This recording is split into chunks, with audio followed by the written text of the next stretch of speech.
Hey again. Today I want you to come with me so we can figure out how to build the best Nergal we possibly can.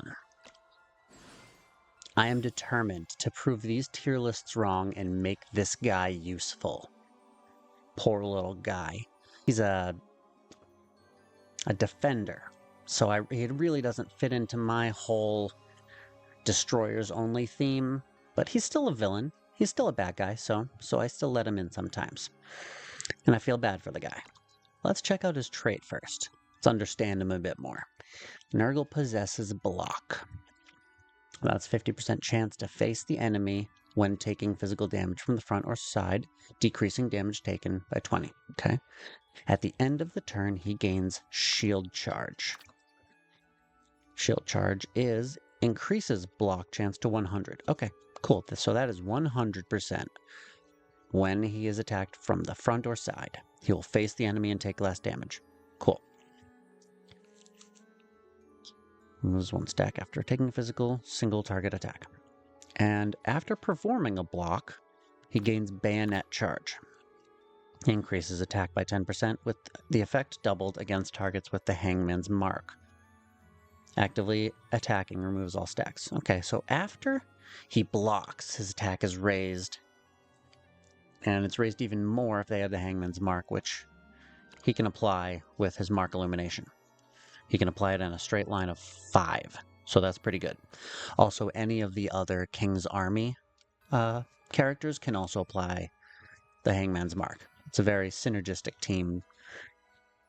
So let's take a look at his ranks. Fast cover. Support. Instant. Nergal swaps positions with a targeted ally, granting both of them physical shield with value equal to 50% of his physical attack. Nergal takes physical attacks for all allies within 1 tile. See, I actually spent a Castellion on this one to try it out, because I picked this one first, just damage, because I wasn't sure how to build him at this time. So single target attack deals 130% damage and lowers their speed. It wasn't performing very well. And so I wanted to try this one out. I don't like that you have to target someone, but it sort of is a neat way to extend his range of movement. You get to the end of your movement and then you swap positions with somebody that's a bit further out. It's a neat use for that. Or if your healer is surrounded by enemies, then you can swap them out and you get in there. But I would rather that happen automatically than you have to target it. So let's check out the second one. Charged Bayonet. Passive. At the start of the turn, if the character is not within the enemy's threat range, okay, if they're outside of the threat range, gains Bayonet charge. That's where his attack increases, right? Yep. If the character is not within the enemy's threat range, his attack increases by 10%. When that is active and the character lands a single target attack on the enemy, on enemies with the hangman's mark, increases damage by 30% and gains 30% lifesteal. Right? Okay, seems good. So, at the beginning of your turn, if something is out of your threat range, when you start your turn, then you can give him the old hangman's mark and then hit him for much more. Cool. But this is the ability that actually gives them the hangman's mark, so they expect you to pair him up with other King's Army characters, or they expect you to Castalia these both. So I like this one. Debuff. Instant. It's an instant too, so you use this and you can still do something else.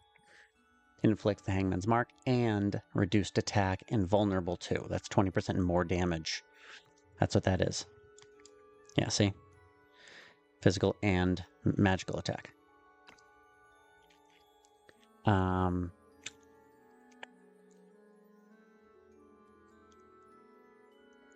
no, it was this one. On all enemies in a straight line of 5 tiles in the target direction, effect lasts for 2 turns. That has been very good. I use that all the time, because it's instant. It's a no-brainer.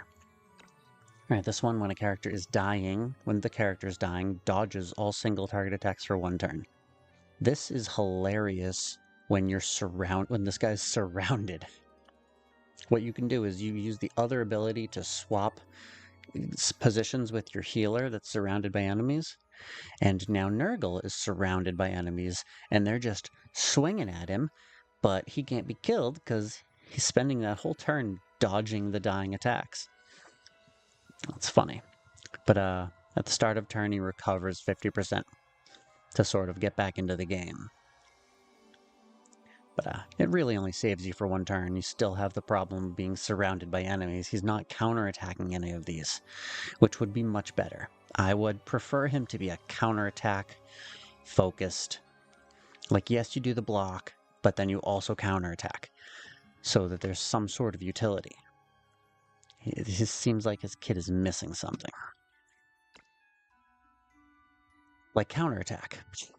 Again, they seem to want you to Castalia all of these. But yeah, I chose this over that. You know, you can only pick one of them. You can't put all of these on his loadout. So, I had to choose. When hit by an active attack from front or side. Yeah, you know what Strike Back does. If the attacker is within range, 70% of the basic damage. Yeah, we know what that is. Alright, up there is Leader Aura. For all Alacrity allies in battle, increases attack by 10%, defense by 20, and crit by 15. Generically useful. Burning Bridges. This is a single target attack, deals 150 damage. Before attacking, gains offensive stance for 2 turns. Boosts physical attack by 40% of the character's physical's defense. Alright. So I'm starting to see it come together. You start off, the guy's out of range. You send your Mark of Illumination forward 5 spots. Then you come right up to him, and you lock into Burning Bridges. Into your offensive stance. You've got his crate increasing your damage twice, because the person has the Hangman's Mark. You've got the Mark of Illumination increasing your damage, and you've got this offensive stance increasing the damage, all scaling off of a 150% damage. This seems like his big one, even though we're not even there yet. We're not even at the end. This seems like a very good one. But then you've got this. This doesn't make you wait, does it? Like, go into the stance and then the next turn you attack? No. It just seems very good.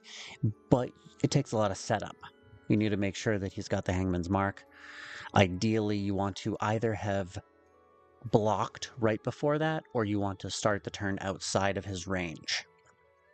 The enemy's range. Let's see. Silencing attack. Basic attack deals 100% physical damage and inflicts active skills on injured targets before attacking. Okay, he can silence them before attacking. Only if they're injured, though. Deals 100% physical damage and increases crit damage by 5. I don't know, I think maybe this is better. It's just always going to happen. It's always going to proc. This is only for injured allies. This is better, but it's not the effect is better, but it's not always going to proc. This will always proc. And there's no cap to this. The increased crit damage. Theoretically. So if he keeps attacking, his crit damage is going to keep on stacking. So the longer the battle goes on, theoretically, the higher his crit damage is going to be. And that's just his basic attack. It takes no technique points or whatever they're called. Absolute Domain. Support performs alert on 1 tile. Radius around the character dealing 70% damage and interrupting actions once an enemy enters this area can be activated up to 2 times per round. This would prevent him. Oh, this is sort of the The counterattack thing I said was missing. Yeah. That he needs a reason for the enemy to come at him. But supposing you ran ahead with him and the rest of your team stayed behind, they would go for the easy target. Seems good. What's the other option? Close quarters release. Physical damage, single target attack. Nergal deals 110 damage and knocks the target back 4 tiles. Also, it's a single target, but it's got a range here. Then deals 50% AoE damage to all targets within a 3x3 area in the target direction, and inflicts negative speed for 1 turn. Wait a minute. How's that gonna work? Is the single target attack any target in this square, and then you just yeet them back 4 tiles, and then you deal 50% AoE damage to the rest of them? That's so weird. I wonder what the animation of that's gonna look like. Snipe one guy in the group, and then just kind of spray and pray the rest. Yeah, you're just gonna cannon one guy.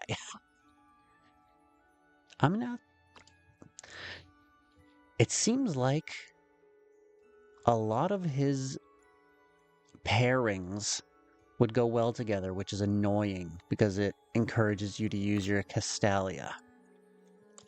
And it also seems like his kit is good, but requires a lot of setup. You can't just auto this guy. You need to play him with intent. Oh, not your turn, Dantalion. Sorry.